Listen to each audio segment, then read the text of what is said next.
Hey everyone, and welcome back to Afrodo Reviews, where on this channel I help you decide. Is that worth reading of a second breakfast? Or does it deserve the fiery pits of Mount Doom? You little shit. Stop tearing it down. That is like the third time I have put that up there. So today's book is The Night and Its Moon by C.J. Piper, or Piper C.J. Sorry, I keep doing that backwards for some reason. I'm blaming C.J. Cherry for that, but I'm not sure. It's the first in its series, The Night and Its Moon, an LGBT-friendly fantasy book series that was published on, the first was published on February 14th of 2022. This one. The book is a self-published work by Piper, and by her own admission, she wrote this book in about 6 days, which is important to mention because I feel like it makes a lot of sense for this later review. But I'm going to go into that later. Just fair warning, this is probably going to be a longer review. My script here is 11 pages when it's normally 5. More importantly, though, I think I need to address an elephant in the room. Well, 2 elephants. First, let me clear something up. I didn't actually buy this book. This was sent to me by a friend about a year ago, if not a little sooner, and I didn't look up anything about this book until I had finished it. In fact, this wasn't actually the book I was going to read this month, but rather a substitution, as my original idea was to read Untamed by Glennon Doyle. But as I was reading through the synopsis, I realized that it wasn't really a fiction book, it was more of a memoir. So I decided to opt out of it and pivoted towards this. Now, I think I've explained before why I don't like reviewing memoirs, so I'm not going to go into that now. Like I said, it's going to be a longer review, so I'm going to cut space where I can.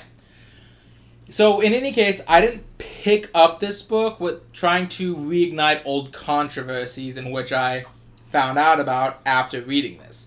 But having read 500 pages of this book, I'm still going to review it. I'm not going to suddenly put all that work to waste effectively. So, that brings me to the second point. Piper C.J. had some controversies involving this book. Now, I couldn't find too much on it now, because for some reason Google is becoming an increasingly hostile search engine to try to find simple information. At best, I could find that she was accused of plagiarism, though I didn't notice anything through my read-through, but that doesn't mean it's not true. I am going to comment on that a little bit, but again, moving on. And I think the bigger issue was that she was a very hostile author to her critics, to the point that on the Goodreads profile for this book, she felt the need to post a link with a video apology, which, is always a great sign from any author. But let's go ahead and get into this report card. We got a lot ahead of us, and no sense of wasting time.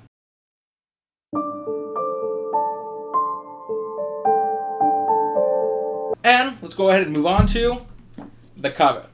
Now, the cover itself is eye-catching. It's got a nice sense of contrasting colors, black on white. I'm hoping you guys can see this. Black on white with some speckles of gold within. Well, more than speckles, but, that's the point here. The dark hand obviously belongs to Knox, who's a person of color. A little bit more on this later. And while the white hand obviously belongs to Amorous, the pale-skinned, basically snowflake character. Like, literally, she's an albino, more or less. I'll be honest, though, I'm not sure what the other parts of this cover are supposed to be. Now, the thing in the background is probably a moon, even though it kind of looks like a sun undergoing an eclipse.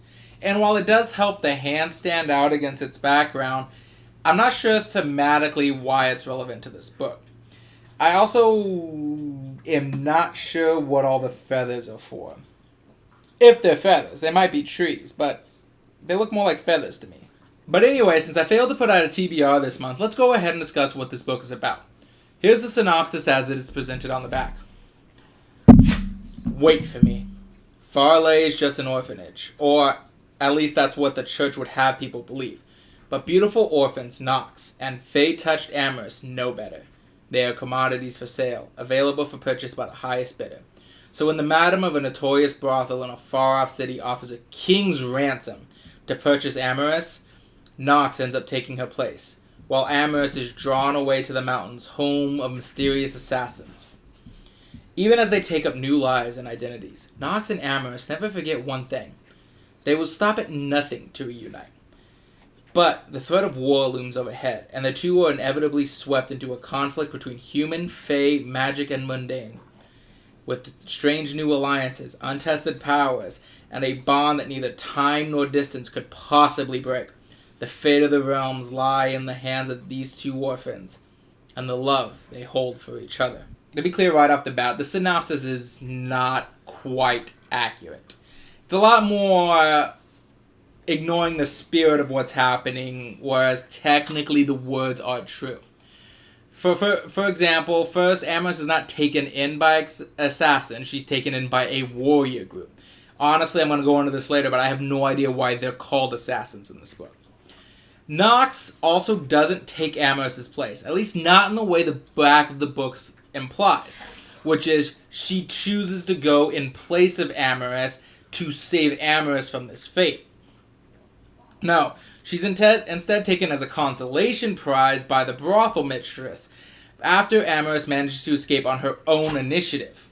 Neither take up new identities, they just kind of grow into who they are becoming as people. It's hard, it really is hard to just go into everything about the synopsis that doesn't quite work, but you'll see that as I go further on into the review. So let's go ahead and just start that up. Like I said, we're gonna be here for a bit as I talk about this. So, remember how I said that the story was supposedly only written in 6 days by the author's own admission? Yeah, that makes a lot of sense when you put into context this book while reading it. The biggest and most encompassing criticism I have of this book is really simple. It's a very unpolished work. There are a lot of good ideas from this book, and I think it could have been a good book, a great book, with some nice sanding and polishing. But this story is at best half-baked. Okay, also I'm going to go ahead and start with this. So I'm going to go ahead and start with this since it's admittedly more of an observation than a strong, genuine criticism of this book. This book basically reads as a Respect Yuri fanfiction of Yennefer and Ciri from the Witcher series. I mean, I'm fairly sure this has been pointed out before. I'm 90% sure this is where the plagiarism arguments come from. And I admit the Nox connections to Yennefer are a bit more shaky, but there's absolutely no denying that Amorous is literally just Ciri. I mean, stop me if you heard this before.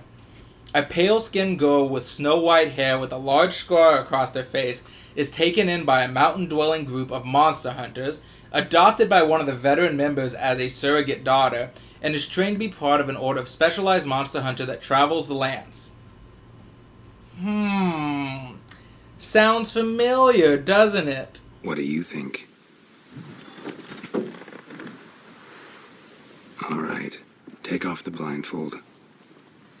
And I say this as someone who hasn't gotten super into the Witcher series yet. I was reading this, and at the halfway point when I asked myself, why does this character just sound like Ciri? Hell, I even began to just use Ciri's appearance as a stand-in for Amorous when I was picturing the scene she was in. Let's go ahead and get back to my point, and I'm going to review this book almost entirely on its own merits. I'm going to ignore the fact that it's basically Witcher fanfiction. So when I heard this book was written in 6 days, it made so much sense to me. Because I don't look up stuff about the backgrounds of books until after I've read it. I do my best to go into books with a completely clean slate and not know what I'm talking about. It's sort of, I don't want to poison the well, basically. And there are a few books I will say there was an exception to that. For example, The Host. I did go in knowing a bit more about The Host than I do most of my other books, and a couple of the controversies behind it.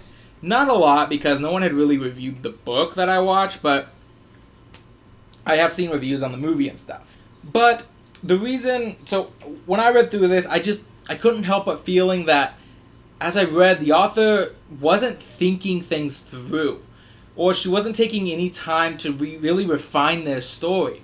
This book feels like it was written by a pantser style of writing who never took the time to double back and try to correct earlier drafts to make the narrative cohesive, or even remember the stuff she had set up earlier. A lot of things just happen because that's what the book needs to happen for this section to move along and keep the plot going. Story and plot events happen simply because that's what needs to happen. And while that's true of every story in Technicality, the problem is when it's hardly built up to it all, or doesn't make sense, or you can tell it's forced. With this book, this comes down to everything from the plot, to the romance, to even all of the characters in this book. So let's go ahead and give this review some semblance of order. I'm going to talk about these things in segments. Now, each segment I'm going to go into detail why I feel these characters, why these points really need emphasis on why they needed refining. Alright? So let's go ahead. The first one I'm going to start with is probably going to be the biggest one, but that's the characters.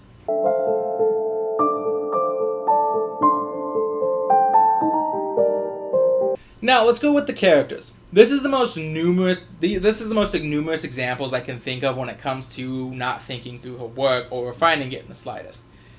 But a lot of these characters feel like the author she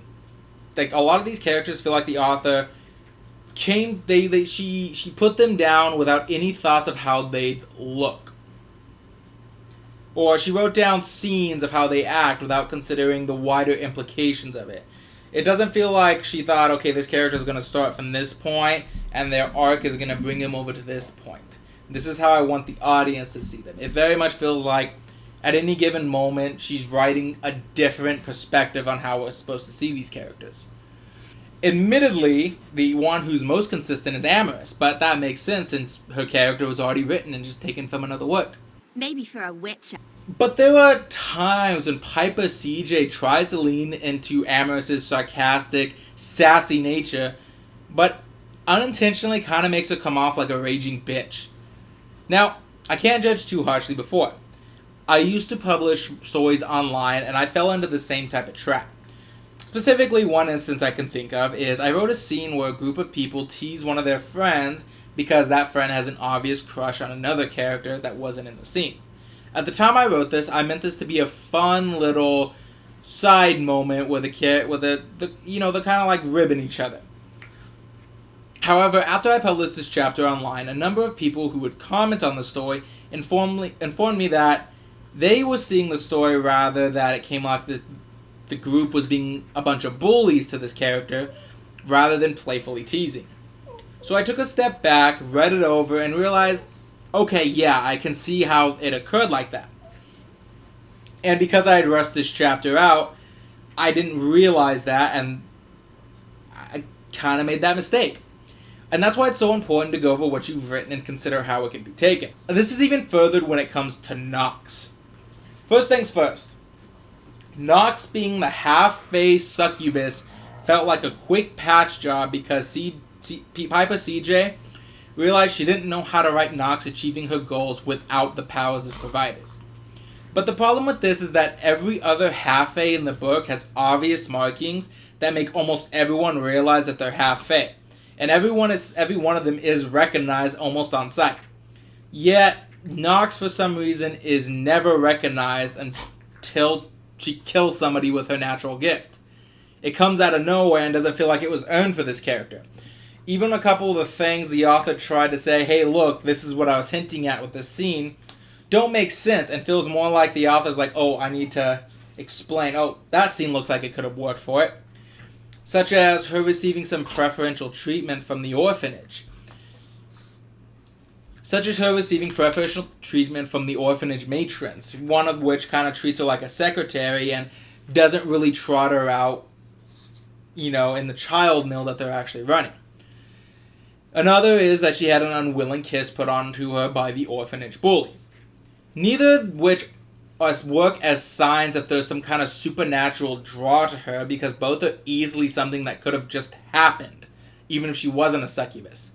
The succubus edition literally just feels like Piper CJ needed to give Nox something to explain how she can do a couple things, because she couldn't think of a way to do it otherwise.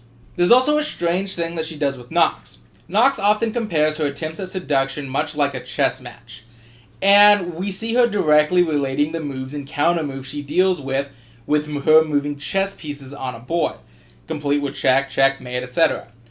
And while this might be a nice character definition, adds a little bit more dimension to our character, I'm forced to wonder where it comes from. Nox never shows any interest in the game of chess before she's taken to the Priory, which is the brothel, nor does she show any love of the game afterwards. The chess metaphor seems to exist simply because Piper CJ thought it would be cool for Nox to do this. And again, I can't judge too harshly on this. This is another mistake I've made in my past. When I wrote some of my online stories, one of the things that I'm glad I grew out of to, now, is that I thought it would be cool to have characters quote poems or other literary works. But the problem with that was I did it because I thought they were cool, not because it fit the character. Because of that, it was often a superficial addition that did nothing to actually expand the character beyond simply being there to be cool. But perhaps most importantly on how Nox is a good case and how the author didn't take the time to really think about the scene she was writing is, for example, so it's kind of obvious from the cover, and I kind of mentioned that with my, cover review. You can probably easily guess that Nox is a person of color in this book. In fact, she's kind of one of the only people of color. At the very least, she's the darkest person of color. So it becomes super noticeable when Piper CJ has the only person of color in her book whipped. You can whip me all you like, white devil, but you'll never break my spirit. And I don't mean that metaphorically. I mean Piper CJ literally has Nox whipped as a punishment for a crime, and then those whip marks on her back that take her weeks to recover from. And hear me out. I could have forgiven this little accidental racism if the whipping had any actual impact on the story. At first, the story seems to set it up as it was going to have a series of complicated natures. The whipping caused scarring, which, since the orphanage is just a child mill that's working as a slave ring, reduces her value in the eyes of people who would buy her, thus meaning she's less likely to escape to a high position, and is more likely to be taken in by something much worse. To add on to that, the scars are nasty and strong, meaning that at first it seems like there's going to be a constant physical reminder for Nox of her childhood trauma. In addition, and perhaps most importantly, the whipping occurred because Nox took the blame for an accident that wasn't her fault for the sake of hiding Amorous from someone who would have taken her away. Working all that together, it could have been a very great character-defining moment that had a long-lasting impact on the story, right? Wrong, sir. Wrong. Yeah, the whipping doesn't impact the story in the slightest after it happens. Her whip scars are never brought up until they're miraculously cured and no longer exist. At absolute best, I'm being very generous when I say this, by the way. The whipping introduces us to Nox's coping mechanism, which is just disassociating from a trauma. I'm not sure how to feel about the coping mechanisms in this book. Amorous clearly bottles everything up, and Amorous disassociates, and although I know they're wrong, it doesn't ever feel like the narrative calls them out for being wrong. Now, but there are plenty of other examples apart from these two characters. A lot of the minor characters suffer from this too. The most egregious, in my opinion, would be Madame Millicent, the owner of the brothel that tries to take Amorous and then takes Nox. Now, for the most of the story, Millicent is an effective, if a bit one-dimensional antagonist, who is the catalyst which led to the girls being separated, and maintains the separation on Nox's side, being someone who keeps trying to pull her back. In addition, she also lies to Nox, claiming that the Reavers stole Amorous rather than Amorous willingly leaving with him, and attempts to use Nox's succubus mental domination powers for her own benefit in an attempt to earn herself a high station within the royal court of the land. For the most part, she is very much just an antagonist, but she works well for that. Then near the end, the story suddenly tries to give her a backstory. Now, just out of the blue, Millicent's left arm is actually a death hand, where even the slightest touch can kill someone. We get her backstory on how she was a happy child who was forced to act like she had a lame arm for years, how she accidentally killed a cat, and then her mother in attempted displays of affection, how she has to live with the anxiety of her father, raising her with the man trying to love her as best he can, but understandably fearing what his daughter could do, before eventually coming to become the head of a brothel somehow. It doesn't really go into that. The book wants us suddenly to empathize with her and why she's doing what she's doing, past the point where she's long stepped beyond the more event horizon. By that point, she's murdered someone simply because they didn't tell her Knox was going to leave the brothel for a few months to attend to her own personal task, with the intention of keeping Knox completely isolated and angry when she finally does finally force her to come back to the brothel. And you can reveal a villain's tragic backstory without asking the audience to excuse what they've done. A perfect example of that is in One Piece. Quite often through the story we'll be shown characters with odd quirks and strange mannerisms, only for Oda to eventually reveal why they are the way they are. He does this for pretty much everyone, including the villains, almost as often as he does for the main characters. A perfect example of this comes from the Dressrosa saga. That's right, anyone who's read One Piece knows where I'm going from here. Didn't quite go where you thought. No, this psychopath right here that I just showed is a cruel, manipulative tyrant who is undoubtedly evil, but he has a tragic backstory which makes it all make sense. But never once does this backstory ask us to treat Doflamingo any different. In fact, it's explicitly shown to us that Doflamingo being evil isn't excused by his backstory by having his brother, Roscanante, Corazon, experience the exact same thing and come out as a heroic individual. But it does help us understand how Doflamingo became the way he was. Actually, truth be told, One Piece is a fantastic showcase on how to give you characters trauma without it becoming their sole-defining feature. But the reason I bring this up is because the backstory Millicent, whether intentionally or not, asks us to forgive her evil actions. Because now we know where she's coming from. Her backstory portrays her as a sympathetic child who was much better and driven through this life through tragedy and circumstance. And after this, even though Millicent is very much a morally dubious person within the text, her actions are almost treated much softer than they were earlier in the book. Knox is at the point where she can't even pretend to like Millicent anymore. But all of a sudden, Millicent is now trying to act like she always thought of Knox like a surrogate child. She's helping Knox for no other reason than to help her. She holds deep regret over accidentally grabbing her with the left arm and doing what she has to do to ensure that she is cured from it. It's weird. The other orphans from the mill also feel like they were added, and then Piper CJ didn't really know what to do with them, so she just kind of quietly forgot about them. Emily and Anna are explicitly set up as parallels to Knox and Amorous, just lacking the luxury of the matron's favored treatment of them. Emily is taken to the brothel a few years before Knox is, and Anna is left behind. Now this could have been an interesting dynamic to explore with either sister, seeing as Anna loses her protector in the orphanage, and Knox is eventually taken to the same place as Emily.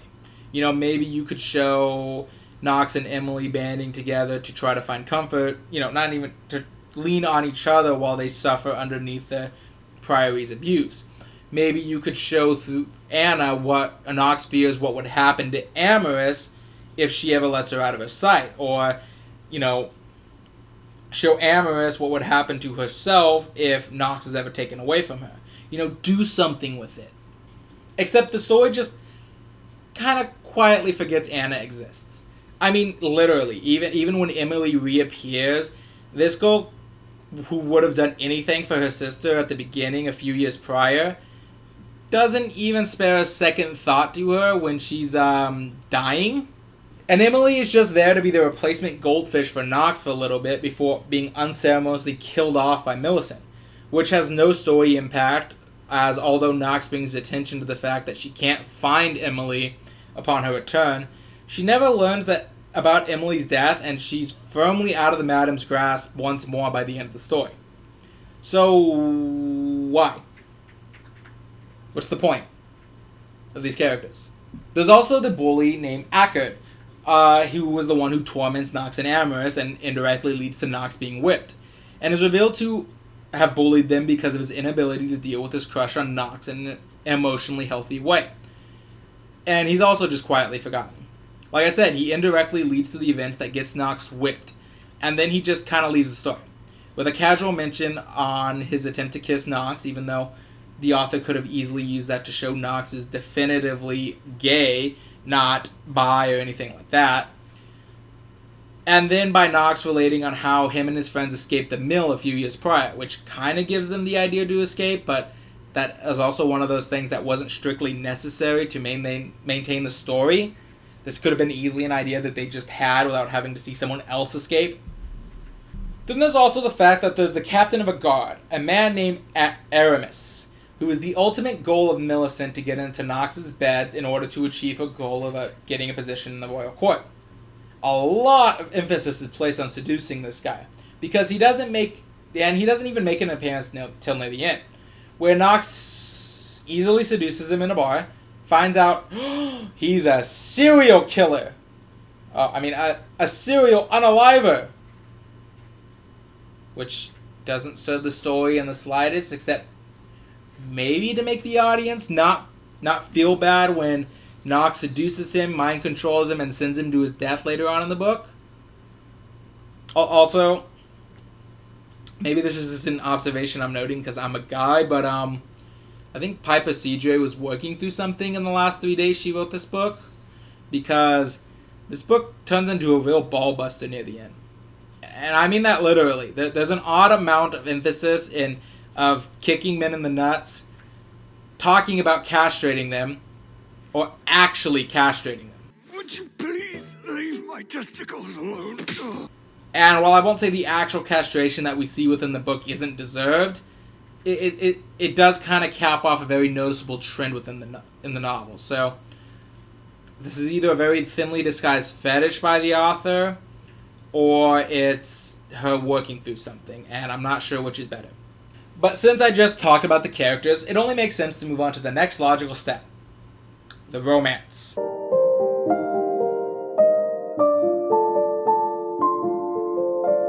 So I'm gonna be straight from the get-go. Haha, that's kind of funny. And admit that I did not see the chemistry between the characters at all in this book, which is really bad for it since the reunion is the main driving force of this book, and the author is seriously trying to milk the drama of them being forced apart. So when it comes to romance, you really need to make this one of the strongest points of the book, and it isn't. First, for most of the book, I admit I didn't actually see this as a romance. Due to the parallels drawn to Emily and Anna, Nox and Amorous honestly felt like they were sisters more than anything. Nox is the protective older sister to Amorous, who is clearly the more optimistic and younger sister. The dynamic they shared was more platonic until it just suddenly isn't. Now, one of the first things you want to do is find out why your characters like each other. Why do they harbor these feelings of romance towards the person they pine after? Now, this can be based entirely off physical attraction, but he only wants you for your boobs.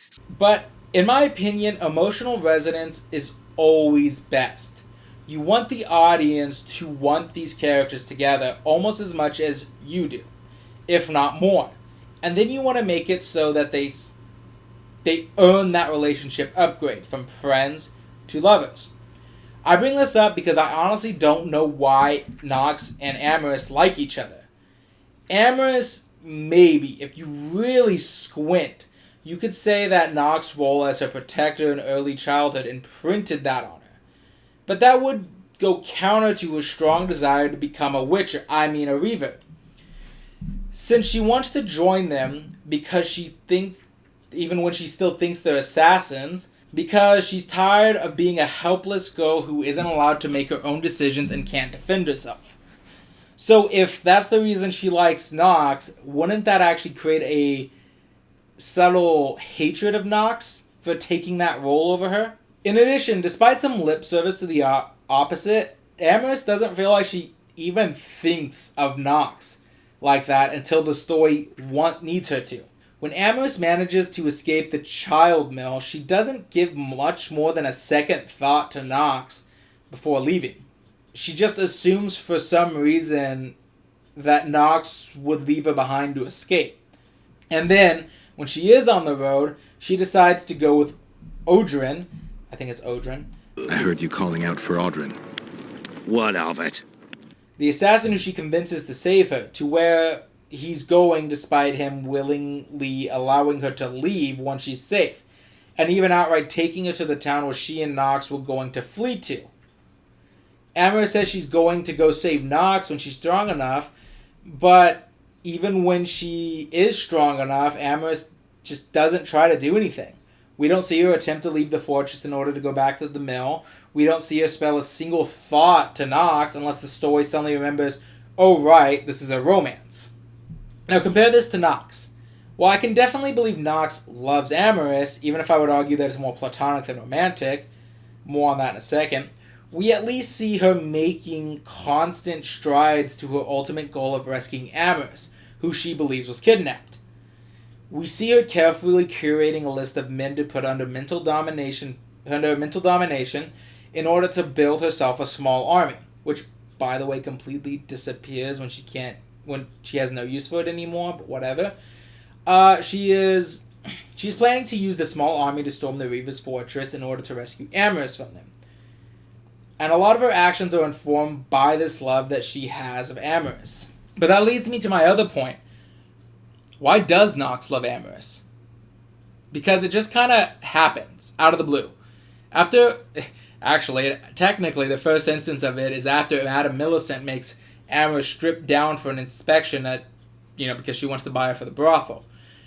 And after this incredibly humiliating scene for Amorous, where the matron makes her strip completely naked, bare her teeth, uncover herself for the world to see despite her protest, that's when Knox starts talking about how she has romantic feelings for Amorous, which has a number of implications that I don't want to touch at this moment. But apart from Amorous being the young girl she had to protect since she arrived at the orphanage, why? Why does Knox like Amorous? Tell me! Now, because of this, the romance feels hollow and weak. It's not a soaring moment when these two, albeit super briefly, reunite and share this long-awaited kiss.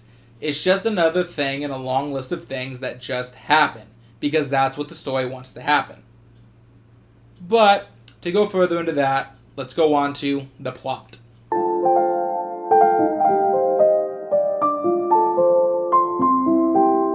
So this is probably going to be the smallest section, because for the most part, the plot of this book is fine.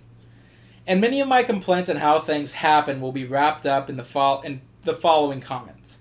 But the biggest element of the plot that I feel was just really forced is the separation of Amorous and Knox. And notably how the author clearly wants to keep them apart. And it's super obvious in the text that the author is manipulating the world in order to make this happen, rather than the events conspiring in such a way that makes sense, but tragically leads them to not interact with each other. I'm not a stranger to the trope where two characters who desperately want to see each other and just barely miss each other time and time again occur. Often be used well to create a sense of dramatic irony and tragedy. However, in this book, it's so badly forced that it's just painful to read. For example, Amorous and Knox missing each other in the town of Yilligan. I will give this book one credit. It does have a pronunciation guide in the front. So, Amorous is left behind by her friends due to a sense of betrayal that doesn't even stick. Go on that later. Knox runs into her friends and attempts to seduce them in an attempt to figure out where Amorous is. And Amorous arrives literally seconds before the two men run out of the bar, away from Knox after Ash inexplicably figures out that Knox plans to kill him, Ash being one of her friends, Malik the other. For some reason, I thought I'd said that already. In the aftermath, Amorous somehow doesn't connect the dots or even think about Knox when she's described by Ash. And the story the two men provide just so happens to leave out all the other clues that Amorous could have used to piece together that it's Knox, thus forcing them to remain apart without realizing they've missed each other. Or what about when Nox overhears the Northern Fae and realizes not only do they know where Amorous is and where she's going, but they're planning to meet up with her. So obviously the first thought there is what Nox should do is team up with these Fae and ask to be brought to Amorous, explaining that they're long-lost friends. Well, obviously the author thought of that too. So instead of allowing Nox to talk to the Northern Fae or create some sort of legitimate reason why she wouldn't be able to go along with him, Nox just so happens to faint while climbing down a ladder, alerts the Fae to her presence when she falls off that ladder from fainting, and they leave her behind with no questions asked whatsoever. Or, most notable, when they are finally very briefly reunited. It's only through the bars of a prison that they can interact with each other. But since the author doesn't want them truly reunited yet, Nox fails her lockpicking check to the cell, jamming the lock in the process so she can't even find a set of keys to let Amorous out. And then when the two guards come in to drag Amorous away, they just ignore the fact that a woman got into this prison that they've never seen before, is desperately clawing at the prisoner and pulling away, while their boss stands there and says absolutely nothing for some reason, despite Nox having him completely underneath her mind control. And then when Amorous gets free, it's only by cutting the chains of a dragon, and then riding the dragon out of the country instead of, say, using the resulting confusion to escape through the city a conventional way, like Nox and her friends have to. It's honestly a very frustrating thing, and it's about the only time that I think it was used effectively is when Amorous and Nox miss each other in Priory, where the brothel is located. This is the only time where it makes perfect sense, and I can't be mad at the book for it, rather mad at the situation in the book. Because Nox has almost been killed by Millicent's demon touch, and Amorous, unaware that Nox had been forced into the brothel after her escapes, has no reason to check there for her. It's a logical way for the two of them to miss each other that makes perfect sense. But speaking of not making sense, let's go ahead and go to the world building. The world! Now, I talk about world building a lot, and that's because it's very important to a story. The world the characters live in is in itself a character. The world molds the people of your story, whether directly or indirectly, by causing the circumstances that lead to who they are. However, due to the style in which Piper C.J. wrote her book, the world seems to exist for the characters, and as opposed to despite the characters. And there's a lot of dissonance within the world itself. Now, the complaints I have here are a fair amount smaller than my previous two with the characters and romance. But let me go into a few examples of this. One of the ones I brought up earlier. Why are the Reavers called assassins? This feels like one of those things that was clearly created just to give the book a hook. Or maybe that was the initial idea, but then somewhere along the way the idea just changed. Odrin is introduced to us as an assassin. That is the reputation he holds throughout most of the country. But the question remains, why? Why do Reavers have the reputation of assassins? The Reavers are basically non-magical witchers. They're a neutral third-party group of monster hunters which attempt to keep the world safe from these monsters. Except they also go against this neutrality by attempting to intervene when the country that Amorous is from starts attempting to lead a genocide against the northern neighbor, Raycott. They even specifically send Amorous along because she has the power of persuasion, which, believing her power will cause the queen to do anything that Amorous commands her to do. So, nothing about the Reavers makes sense from how they're introduced, then how they're introduced in the middle, and then how they ultimately end up. Which kind of leads to the point that Amorous is just Ciri. Another thing, on page 172, Nox tells us that the sale of children in Farley has been outlawed. But that directly contradicts most of the early part of the book. Amorous and Nox were raised in a child mill, and while they claimed to be an orphanage, they brazenly operated as a slavery ring. The bishop of the church, which, given this is a medieval society, the church has a lot of political power, would just walk through to get kids. They sell to knights, which And several of the nobility are explicitly noted as going there to get their ladies in waiting or to buy heirs that look enough like them to spare themselves the humiliations of failing to provide one. So everyone and their mother knows that this is just a child mill, but it's just allowed to run for some reason. There are also a lot of small things that don't make sense in this world either. For example, on page 114, when Amorous finds out that the Reavers don't induct women into the ranks, she calls the practice sexist by that exact word. Except why would Amorous have a concept of that in this setting? It is sexist, don't get me wrong, it's undoubtedly sexist. But we've been shown that Farley has very traditional gender roles for their people. So where does the concept of being able to call something sexist come from to the point that a 15-year-old girl can just instantly say that when it tries to enforce traditional gender roles? Or on page 254, where Amorous is finally sent on her first mission as a Reaver. She is sent with her fellow Reavers, Malik and Ash, and has to ask them for help in riding a horse, because she was only taught to ride side saddle in the orphanage, and never learned to properly ride her horse. And this is off the year of a 3-year-long extensive warrior training at the hand of monster hunters, which travel the world to kill monsters. And they didn't teach her how to ride a horse. You see how this doesn't make sense when you spell it out like that. There's also the fact that the book can't seem to make up its mind on how the races work. Okay, so Fae are the magical power people in this world, and you can be half Fae, which grants you access to the various abilities, which is a much longer life, magical senses, and potentially their unique gifts, the persuasion, or being a succubus, or the Northern Fae have, big wings on their back. But you have you have to have obvious marks of heritage. Pointy ears, stranger colored eyes, or anything that would make you a self-insert fanfiction character and make it make sense in the universe. In a moment of weakness, Lieutenant Mary Sue revealed to Mr. Spock that she too was half Vulcan. But there's also demons, which are evil and mostly bestial. But Nox is a succubus, a famous demonic archetype, but she's actually part Fae, even though not a single person recognizes this, and her hair being as dark as night being the sign.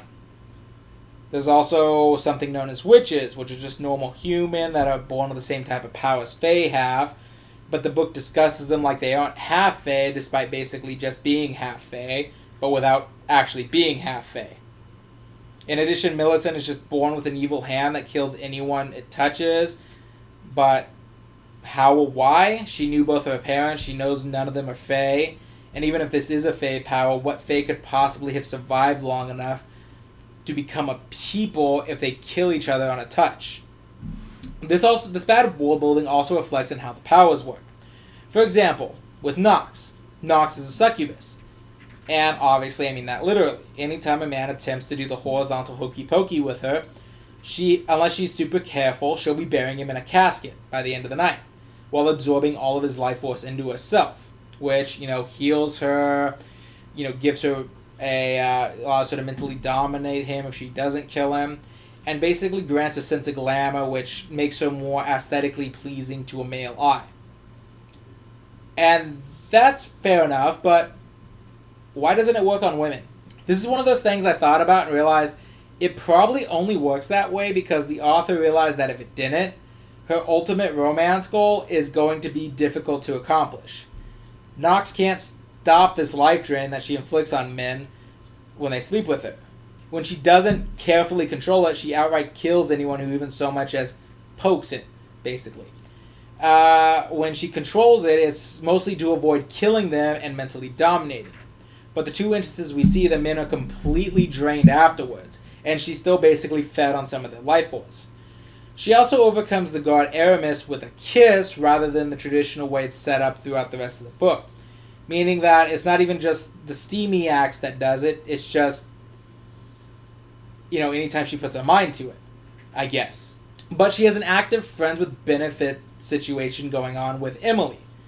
And Emily never suffers any ill effects of her nights with Nox. Amorous also doesn't feel any effects when her and Nox finally kiss. In a scenario where Nox is so emotional she can't stop to think or act rationally enough that she ultimately sabotages her only a chance to free Amorous in this book. The power mostly just works as the author needs it to work in that scene. But this also applies to Amorous's persuasion power. Now this is one of those this one is more firmly explained, but mostly in that it's just a much simpler power. Amorous basically has the ability to roll a nat 20 on any charisma check she feels like. There's also limits set early on, such as that her power can't work on people with failing blood, such as herself or her friend Ash. It might be able to work on halflings, but they are much more resistant to it than a normal human. All fair and good. Whereas normal fair are more or less immune to it. All well and good.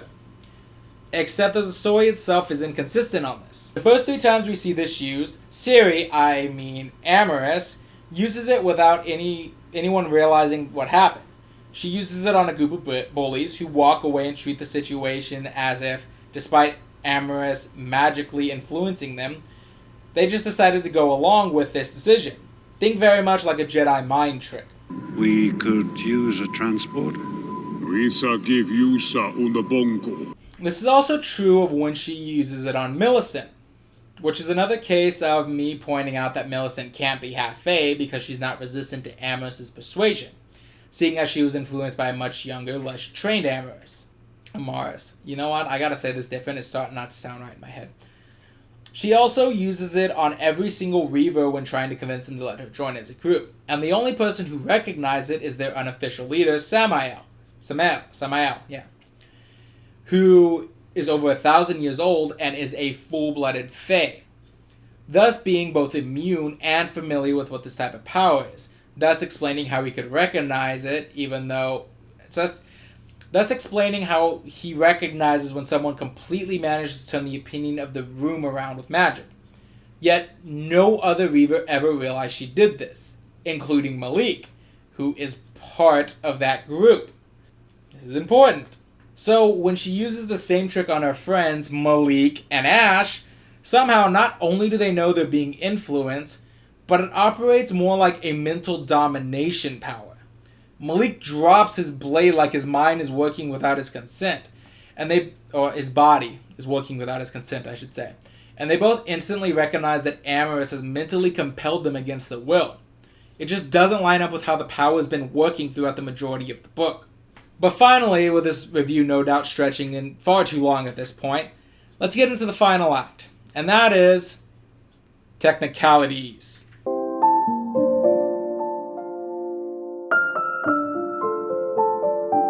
There was a reason I said that this book being written in 6 days made a lot of sense. Apart from literally the hour of video before this book is very technically sloppy.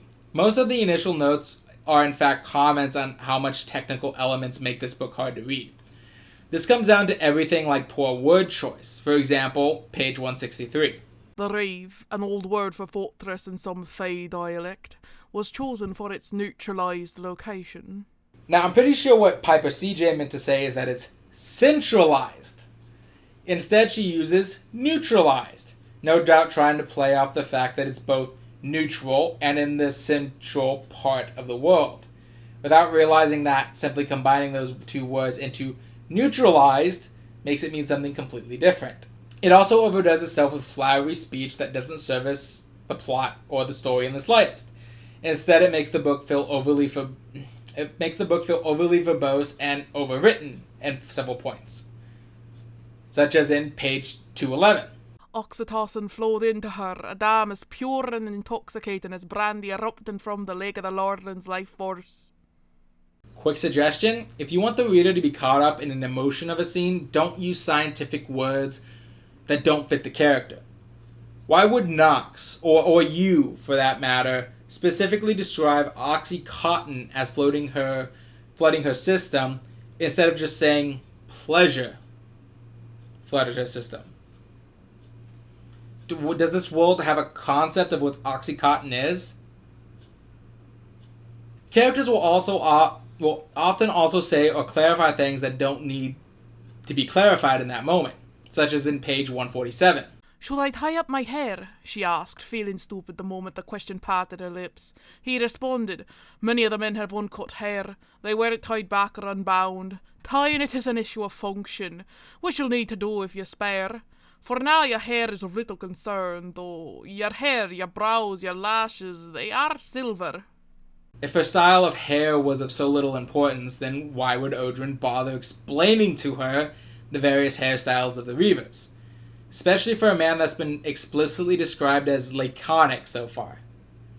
Or another example on page 292. She had only heartbeats to make her move. In the few seconds it took her to burst from the trees, she dove. Not fell, truly dove, plunging into the grass below and rolling to her back. Yes, as opposed to all other ways where you dive for cover, but don't actually truly dive. I think the worst part is the repetition, honestly. Though I won't be showing quotes on this, as they're often popping up in scenes that are super heavy exposition-wise, so they're like this long. Like when Malik and Ash, who somehow know that Amherst used a persuasion power on them, repeat over the course of 3 pages how betrayed they feel by this. Which ultimately ends up not mattering in the slightest, because they instantly forgive her when she finally comes back. So all in all, I'm going to give this book a 5 out of 10. I know. A 5 out of 10 after spending at least an hour ranting about this book seems strangely high, especially considering that all of my other longer reviews tend to be lower. But in reality, I didn't hate this book. I found it a mess in a lot of places, but there is a heart and soul in this book, and I truly believe that if the author had just taken the time to polish the story before tossing it out to the shelves, it could have been a great story. But because of this lack of polish, the story is more like a badly put together bookshelf. It won't look pretty, and you may have to hold it together with way too much duct tape, but it'll at least hold your books if you got nothing else to put them on. So the question of whether or not it deserves Mount Doom.